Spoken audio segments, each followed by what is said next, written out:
noite do dia 29 de janeiro de 2022, enquanto Karen Reed estava na casa dos pais em Dayton, Massachusetts, tomando conhecimento de que seu namorado, John O'Keefe, havia acabado de ser declarado morto, o carro dele, o Lexus SUV preto de Karen, estava sendo rebocado para a garagem do Departamento de Polícia de Canton, para o Sallyport, uma área de estacionamento segura e monitorada, anexada à delegacia, equipada com câmeras de vigilância, onde o veículo seria processado como evidência na investigação da morte dele.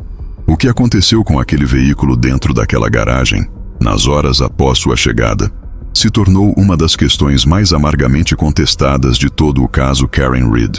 E a resposta a essa pergunta, ou mais precisamente, o esforço para impedir que essa pergunta fosse respondida, pode ser uma das histórias mais significativas de ocultação de evidências forenses num julgamento criminal americano recente. Essa é a história da luz traseira, os fragmentos na neve, o vídeo invertido, os 42 minutos desaparecidos, os copos sem testes de DNA, o policial que viu algo diferente, e a cadeia de decisões sobre as evidências que, tomadas em conjunto, contam uma história sobre o que a promotoria mostrou ao júri e o que ela escolheu não mostrar. Porque aqui está o que sabemos agora. Depois de 2 julgamentos, milhares de páginas de registros judiciais e uma absolvição em junho de 2025. As evidências da luz traseira no caso Karen Reed não foram simplesmente contestadas. Em múltiplos momentos, foram apresentadas ao júri de maneiras que eram incompletas, enganosas ou simplesmente erradas. E a questão de se essas falhas foram resultado de incompetência ou de algo mais deliberado nunca foi totalmente resolvida nos processos criminais.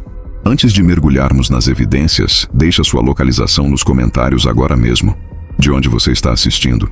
O caso Karen Reed se tornou uma história nacional por uma razão, porque o que revelou sobre o manejo de evidências, sobre a responsabilização policial, sobre a diferença entre o que os promotores mostram a um júri e o que eles sabem, ressoou com pessoas de todos os cantos do país.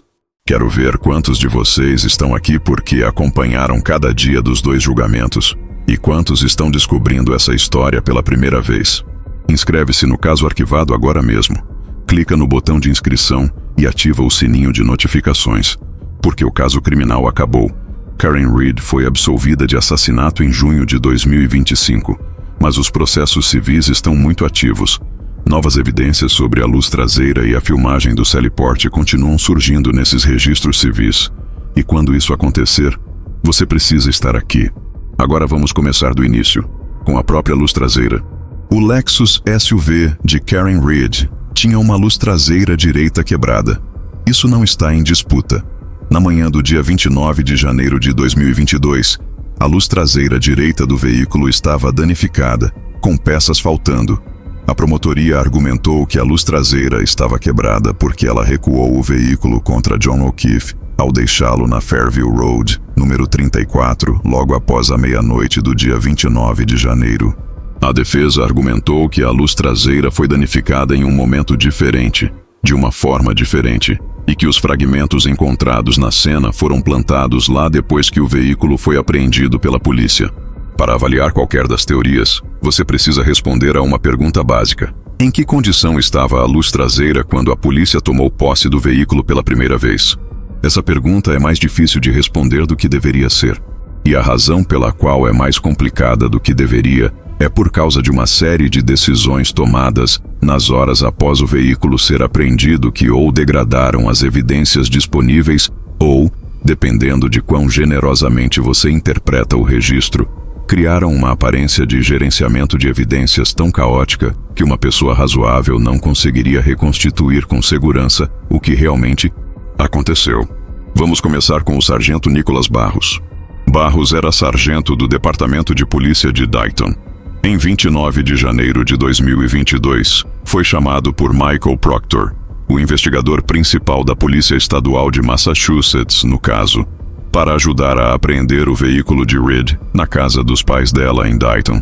Barros respondeu, observou o veículo, anotou a condição da luz traseira e documentou o que viu em um relatório.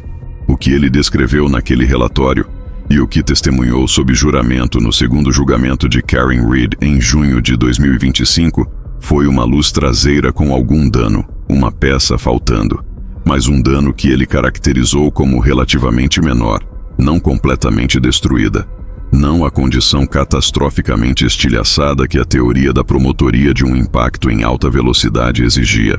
O advogado de defesa Alan Jackson pressionou Barros diretamente sobre esse ponto durante o segundo julgamento. Barros foi claro.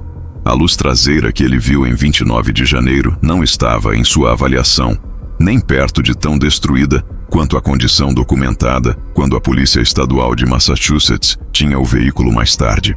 Um comentarista jurídico que cobria o segundo julgamento chamou o testemunho de Barros de bomba. Uma advogada de defesa de Massachusetts, que acompanhava os processos, o descreveu como potencialmente uma clara violação Brady. Brady sendo a regra legal que exige que os promotores compartilhem evidências exculpatórias com a defesa. Porque aqui está o problema. Barros também havia testemunhado no primeiro julgamento, mas suas observações sobre a condição comparativa da luz traseira, a diferença entre o que ele viu quando chegou pela primeira vez e a aparência do veículo na documentação posterior, não foram apresentadas proeminentemente nas evidências do primeiro julgamento de uma forma que o júri pudesse avaliar completamente. Foi preciso esperar até o segundo julgamento para que a plena significância do que Barros havia visto fosse colocada diretamente diante do júri. Se a luz traseira não estava catastroficamente quebrada quando Barros a viu pela primeira vez, se tinha apenas dano menor naquele ponto, então algo aconteceu com ela entre o momento em que Barros a observou e quando foi fotografada e documentada pelos investigadores da Polícia Estadual. A questão é o quê? E a questão do que aconteceu dentro do Sallyport do Departamento de Polícia de Canton é onde essa história fica significativamente mais complexa. Deixa eu explicar o que sabemos sobre o vídeo do Sallyport. E por que o que aconteceu com aquele vídeo é uma das histórias de manejo de evidências mais notáveis nos processos criminais americanos recentes. A garagem do Departamento de Polícia de Canton, o Sallyport, onde o SUV de Read foi levado na noite do dia 29 de janeiro de 2022, tinha câmeras de vigilância. Imagens do veículo durante sua permanência naquela garagem foram coletadas e entregues à defesa como parte do processo de descoberta de provas. E quando a defesa e o júri olharam para aquelas imagens durante o primeiro julgamento, algo estava imediatamente errado. O vídeo estava invertido, em espelho. A imagem na tela era uma imagem especular da garagem real, o que significa que o lado esquerdo do veículo aparecia no lado direito da tela e vice-versa. Essa não é uma anomalia sutil. É um problema fundamental com o vídeo como evidência porque a promotoria estava usando aquele vídeo para fazer argumentos específicos sobre qual lado do veículo tinha o dano na luz traseira e onde as pessoas estavam posicionadas em relação ao veículo. Quando o advogado de defesa Alan Jackson interrogou o sargento Yuri Buchanek, da Polícia Estadual de Massachusetts, sobre o vídeo durante o primeiro julgamento, Buchanek confirmou: o vídeo estava invertido. Ele não sabia por que estava invertido. Disse que era assim que tinha sido coletado e apresentado pela polícia de Canton. Deixa eu pausar aqui por um momento. Porque essa resposta, não sei por que está invertido, foi assim que nos foi entregue, levanta uma pergunta que nunca foi totalmente respondida em nenhum dos dois julgamentos. Vídeo de vigilância não se inverte sozinho. Imagens de câmera não se tornam espontaneamente um espelho. Algo fez com que aquelas imagens ficassem invertidas, e ninguém com autoridade sobre essa investigação jamais forneceu uma explicação crível de como isso aconteceu. A explicação da promotoria, oferecida em registros judiciais, foi que a câmera do Sallyport tinha uma condição defeituosa que causou a inversão. Os advogados de defesa caracterizaram de forma diferente. Alan Jackson disse a repórteres do lado de fora do tribunal depois que a inversão foi revelada que o vídeo estava completamente invertido, que era uma imagem espelhada, o que significava que o lado do motorista aparecia como o lado do passageiro e vice-versa, e que o timestamp na parte inferior do vídeo não estava invertido, o que significava que alguém tinha que ter colocado aquele timestamp no vídeo já invertido. Sua implicação era clara: a inversão não foi acidental. A promotoria não alertou a defesa ou o júri sobre a inversão ao apresentar o vídeo no dia anterior em que Jackson a detectou. Buchanek confirmou em seu testemunho que não havia mencionado que o vídeo estava invertido quando o discutiu no dia anterior. O júri viu um vídeo invertido do veículo que era central para o caso da promotoria e não foi informado de que estava invertido. Depois que o primeiro julgamento terminou em anulação, a defesa entrou com pedidos buscando as imagens completas do dia do Sallyport, não apenas a parte que havia sido fornecida. E o que descobriram nesses registros adicionais foi algo que tornava a questão do vídeo ainda mais significativa. Havia uma lacuna de 42 minutos nas imagens. Pergunta rápida antes de continuar. Que horas são aí onde você está agora mesmo? Deixa nos comentários, porque esse é o tipo de detalhe que leva um momento para realmente assentar. O veículo que os promotores afirmavam ser a arma do crime foi levado para uma garagem policial. A garagem tinha câmeras. As imagens foram entregues à defesa, mas com um intervalo de 42 minutos faltando. A janela durante a qual aquelas imagens ficaram escuras foi a janela quando o veículo chegou pela primeira vez à garagem. O momento preciso em que a condição original da luz traseira teria sido mais claramente documentada foi o momento em que as câmeras aparentemente pararam de gravar. A promotoria disse que a câmera do Sallyport do Departamento de Polícia de Canton havia sido substituída desde esta investigação devido à sua condição defeituosa, e que essa condição defeituosa era responsável pela baixa qualidade do vídeo e pela lacuna. A defesa caracterizou essa lacuna de forma muito diferente, como imagens que poderiam ter sido usadas para mostrar a condição da luz traseira direita do SUV ao chegar ao Sallyport, e que até aquele ponto eram as únicas imagens que serviam a esse propósito. Em janeiro de 2025, os promotores informaram à defesa pela primeira vez que imagens adicionais do Sallyport poderiam estar contidas no computador de trabalho de um detetive aposentado. Isso foi mais de 2 anos após a investigação original. Isso foi menos de 3 meses antes do início do segundo julgamento. A resposta da defesa foi direta. Não há remédio para o que vivenciamos aqui. Nunca conseguiremos nos recuperar completamente disso, dado tudo que foi apresentado ao júri.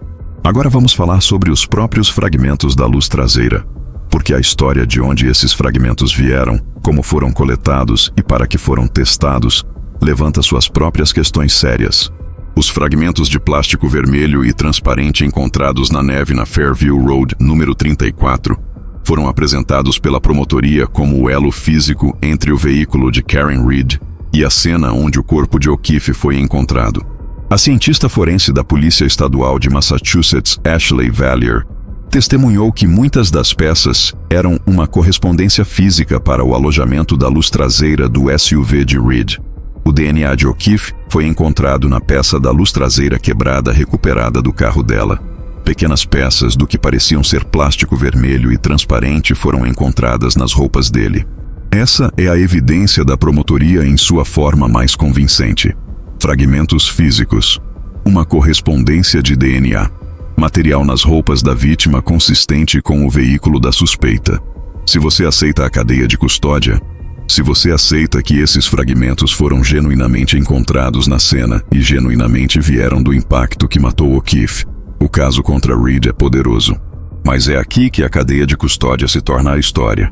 Lembra dos copos solo vermelhos? Os recipientes de evidências que o tenente aposentado da polícia de Canton, Paul Gallagher, testemunhou terem sido usados para coletar o que parecia ser sangue da cena, sangue congelado ou coagulado na neve. Gallagher reconheceu que esses copos não eram recipientes forenses padrão, mas os copos fazem parte de algo maior. A cientista forense da Polícia Estadual de Massachusetts, Maureen Hartnett, testemunhou no segundo julgamento sobre o que aconteceu com esses copos e o material dentro deles. Ela testemunhou que nenhum teste de DNA foi jamais feito em swabs de um dos copos. Confirmou que as manchas nos copos também nunca foram testadas para confirmar que eram de fato sangue. Então, a partir do segundo julgamento, mais de 3 anos depois de O'Keefe ter sido encontrado na neve, não havia confirmação de quem era o material biológico nesses copos que foram coletados da cena onde seu corpo foi encontrado. Hartnett também foi questionada sobre a cadeia de custódia para os copos solo depois que foram inicialmente coletados na cena. Ela testemunhou que os copos foram em algum momento entregues a um policial de Canton. Quando o advogado de defesa Robert Alessi perguntou diretamente se Michael Proctor assumiu o controle daqueles copos solo, Hartnett disse não saber quem assumiu o controle deles. Portanto, os recipientes de evidências contendo o que poderia ter sido sangue da cena onde um homem morreu foram em algum momento entregues a um policial de Canton, o departamento que havia se recusado da investigação porque o irmão do dono da propriedade era um policial de Canton, e ninguém conseguia dizer com certeza quem ficou com a posse desses copos ou o que foi feito com eles. Quando Hartnett foi questionada sobre o alojamento da luz traseira, que estava em armazenamento de evidências desde a investigação, ela testemunhou que havia aberto a bolsa pela última vez em 2023, que quando a abriu para o segundo julgamento, havia peças soltas no fundo da bolsa de evidências que ela não conseguia explicar. Ela testemunhou que alguém havia colocado peças menores em recipientes menores dentro da bolsa em algum momento, mas não sabia quando. Havia 2 envelopes menores dentro da bolsa, um marcado como peças pequenas variadas, contendo fragmentos adicionais da luz traseira cuja cadeia de custódia ela não conseguia rastrear completamente. Deixa isso assentar por um momento.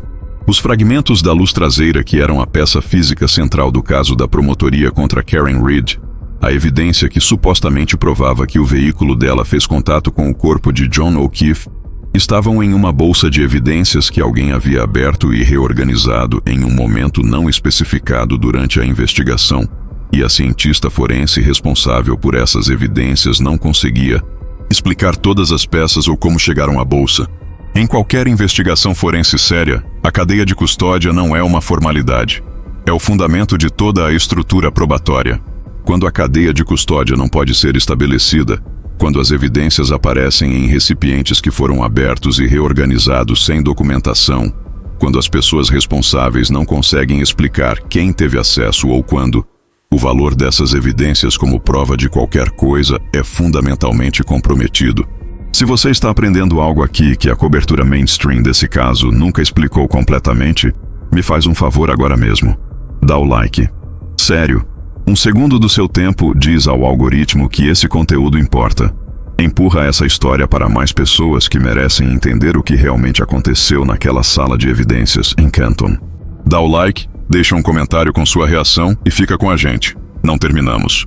Agora vamos falar sobre mais uma peça da evidência da luz traseira que foi apresentada ao júri de uma forma que a defesa argumentou ser ativamente enganosa: o reflexo no espelho no para-choque. Durante o testemunho sobre fragmentos de vidro encontrados no para-choque traseiro de Reed, o advogado de defesa Robert Alessi interrogou a cientista forense do estado Maureen Hartnett sobre uma fotografia do que parecia ser 2 pedaços de vidro no para-choque. Alessi sugeriu que o que a fotografia realmente mostrava era um pedaço de vidro e seu reflexo no espelho, que os promotores haviam apresentado o que era um único pedaço como 2, efetivamente dobrando as evidências físicas aparentes de um impacto. Hartnett, quando pressionada, admitiu que era possível. Quando Alessi perguntou se ela tinha alguma dúvida de que o que estava na tela era um reflexo na foto, ela disse que poderia ser uma possibilidade. Essa é uma concessão notável de uma testemunha forense da promotoria sobre uma fotografia que havia sido usada para mostrar evidências físicas de contato entre o veículo e o corpo de O'Keefe. E então houve o incidente com o moletom. Durante o segundo julgamento, o promotor especial Hank Brennan estava fazendo o contra-interrogatório da testemunha da defesa Dr. Daniel Wolf, um especialista em reconstrução de acidentes. Brennan mostrou a Wolf a parte de trás do moletom de O'Keefe e perguntou se os furos no tecido poderiam ser consistentes com o veículo de Reed, atingindo-o por trás. A implicação era clara, que esses furos foram causados pelo suposto impacto. Os advogados de defesa imediatamente objetaram e acusaram Brennan de fazer um truque deliberado. Pediram anulação do julgamento. Brennan dirigiu-se ao tribunal e admitiu que havia cometido um erro. A juíza Beverly Cannon negou o pedido de anulação, mas instruiu o júri a desconsiderar completamente a linha de questionamento de Brennan sobre os furos no moletom. A juíza então confirmou aos jurados o que a defesa havia argumentado, que esses furos tinham sido feitos não por qualquer impacto com o veículo, mas por um criminologista que havia examinado fisicamente as evidências. Um promotor em um julgamento de assassinato fez perguntas a uma testemunha sobre furos nas roupas de uma vítima que implicavam que esses furos foram causados pelo suposto crime, quando aqueles furos foram na verdade feitos por um examinador forense. Quando foi flagrado, chamou de engano. A juíza instruiu o júri a desconsiderar completamente esta sequência de eventos: o vídeo invertido do Sally Port, os 42 minutos desaparecidos, os copos solo sem confirmação de DNA, a bolsa de evidências reorganizada com fragmentos não rastreados, a fotografia com reflexo no espelho, o incidente do moletom. Não descreve uma promotoria que foi cuidadosa com suas evidências e transparente com seu júri. Descreve uma promotoria que foi repetidamente flagrada apresentando evidências de maneiras que obscureciam, em vez de iluminar a verdade. Agora vamos colocar isso em contexto. Porque a teoria da defesa, a teoria que o júri por fim considerou suficientemente crível para absolver Karen Read de assassinato, exigia que as evidências da luz traseira tivessem sido manipuladas. Exigia que alguém tivesse quebrado ainda mais a luz traseira depois que o veículo foi apreendido. Exigia que fragmentos tivessem sido colocados na cena, ou no mínimo que a cadeia de custódia estivesse tão comprometida que a presença de fragmentos não provasse nada sobre como chegaram lá. Essa teoria depende exatamente do tipo de falhas no manejo de evidências que acabamos de percorrer. Depende de um vídeo do Sally Port que estava invertido sem explicação, com uma lacuna de 42 minutos na janela crítica. Depende de uma bolsa de evidências cujo conteúdo não pode ser totalmente explicado. Depende de métodos de coleta, copos solo, sacos de supermercado, um soprador de folhas na neve, que ficaram bem aquém dos padrões profissionais forenses. E depende de um investigador principal, Michael Proctor, que estava se comunicando com os colegas da vítima durante a investigação, enviando mensagens expressando animosidade pessoal contra a ré, e que foi por fim demitido da Polícia Estadual de Massachusetts. A demissão de Michael Proctor veio em março de 2025, apenas semanas antes do início do segundo julgamento. O Conselho de Julgamento da Polícia Estadual o considerou culpado de desempenho insatisfatório e consumo de álcool em serviço. Ele foi desonrosamente dispensado. Sua certificação de aplicação da lei foi posteriormente suspensa pela Comissão de Padrões e Treinamento de Oficiais de Paz de Massachusetts, e ele não foi chamado a testemunhar no segundo julgamento. A primeira vez que o júri ouviu falar dele foi através das mensagens de texto lidas em voz alta, no registro pelo seu ex-amigo Jonathan Diamandis. Pensa no que significa para um caso criminal quando o investigador principal não pode testemunhar, porque sua credibilidade foi destruída por sua própria conduta documentada. Cada peça de evidência que ele tocou, cada cadeia de custódia que gerenciou, cada decisão que tomou sobre o que coletar e como armazenar, tudo existe sob a sombra de sua disposição demonstrada de colocar relacionamentos pessoais e animosidade pessoal acima da responsabilidade profissional. Antes da análise final, quero saber uma coisa. Você acompanha outros casos onde o manejo de evidências foi tão profundamente comprometido? Deixa o nome do caso nos comentários. Porque o que aconteceu com as evidências da luz traseira no caso Karen Read não é algo isolado. É um padrão que aparece em casos por todo o país, sempre que investigadores com relacionamentos pessoais com pessoas conectadas a um crime são colocados no controle de coletar e processar as evidências físicas.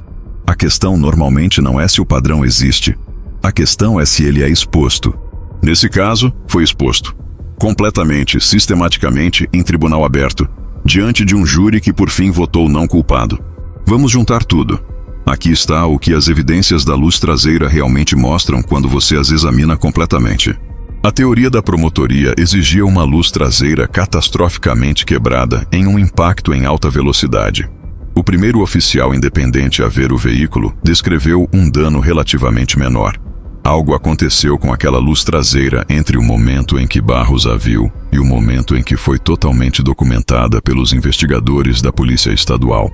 O que aconteceu dentro da garagem do Departamento de Polícia de Canton durante aquelas horas, incluindo os 42 minutos de imagens faltando e o vídeo invertido, nunca foi satisfatoriamente explicado. Os fragmentos encontrados na cena foram apresentados como prova de que o veículo de Karen Read causou a morte de O'Keefe. Mas esses fragmentos foram coletados em copos solo por policiais que admitiram que o método de coleta não era padrão. A bolsa de evidências contendo o alojamento da luz traseira foi encontrada contendo peças soltas, cuja cadeia de custódia não podia ser totalmente rastreada. Nenhum teste de DNA foi jamais feito para confirmar de quem era o material biológico nos copos de evidências da cena. Uma fotografia de fragmentos de vidro no para-choque de Reed, apresentada como evidência de impacto, pode ter mostrado um único pedaço e seu reflexo no espelho. Um promotor ergueu o moletom de uma vítima para implicar que furos nele foram causados pelo suposto crime, e depois admitiu que foi um engano quando foi flagrado. O vídeo do Sally Port, apresentado para mostrar o veículo sob custódia, estava invertido, mostrando o lado errado do carro, e a promotoria não disse ao júri até que a defesa o detectou.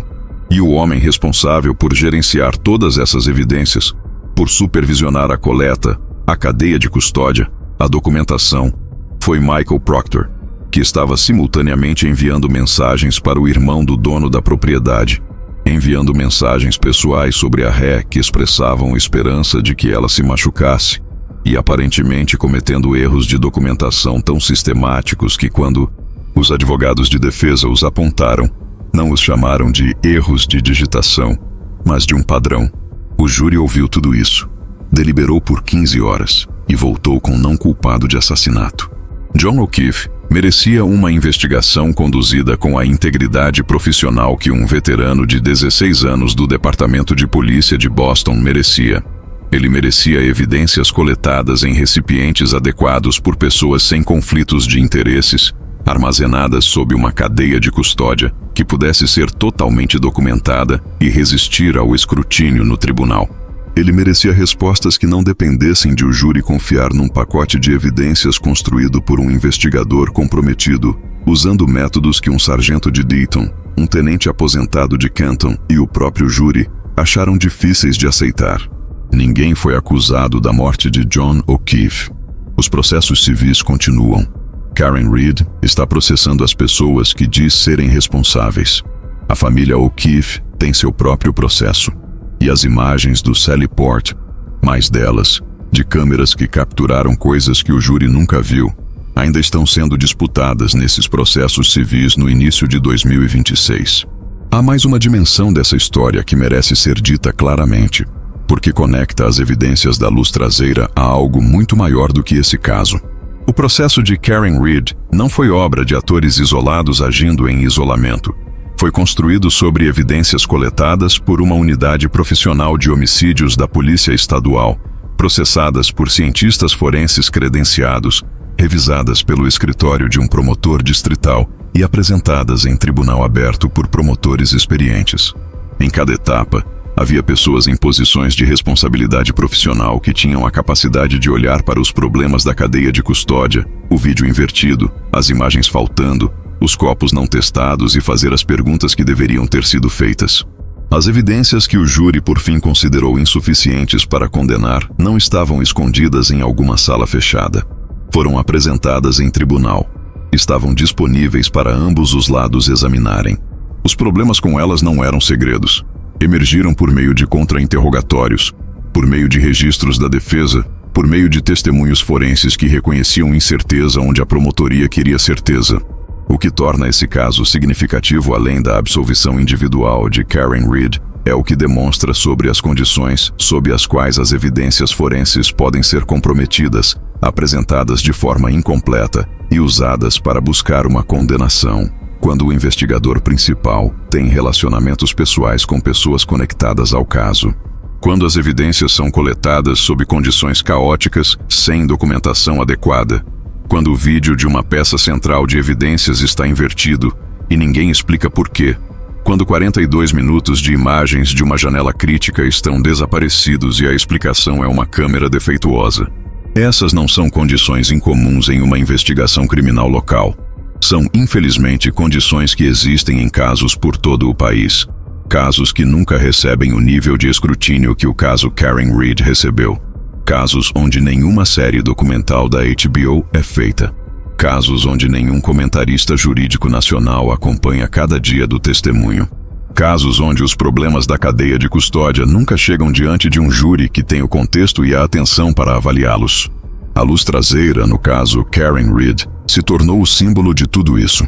Do que acontece quando as pessoas responsáveis por coletar evidências não podem ser totalmente confiáveis de terem feito isso com honestidade. Do que é necessário para expor isso. E do que custa a uma família, tanto a família Reed quanto a família O'Keefe, quando o sistema falha em acertar na primeira tentativa. Descanse em paz, John O'Keefe. Você merecia uma investigação real. As evidências da noite em que você morreu mereciam ser tratadas com o cuidado e a integridade que seus 16 anos de serviço ao povo de Boston mereciam. As pessoas responsáveis por esse manejo de evidências falharam repetidamente com esse padrão. O júri viu isso. O público viu isso. E os processos civis que continuam em 2026 ainda podem revelar mais do que aconteceu naquela garagem, com aquela luz traseira, na noite em que as evidências deveriam ter sido o fundamento de uma busca real pela verdade. Os fragmentos da luz traseira ainda estão naquela bolsa de evidências. As deduções civis ainda estão sendo coletadas. As imagens do Sallyport ainda estão sendo disputadas. E os 42 minutos que nenhuma câmera gravou, ou que nenhuma câmera foi autorizada a gravar, permanecem a questão mais importante sem resposta nas evidências físicas desse caso. O que aconteceu naquela garagem? O que aconteceu com aquela luz traseira entre quando Barros a viu com dano menor e quando foi fotografada pelos investigadores da Polícia Estadual em condição catastroficamente quebrada? O júri criminal não acreditou que a resposta da promotoria era suficiente. O processo civil pode ainda exigir uma melhor.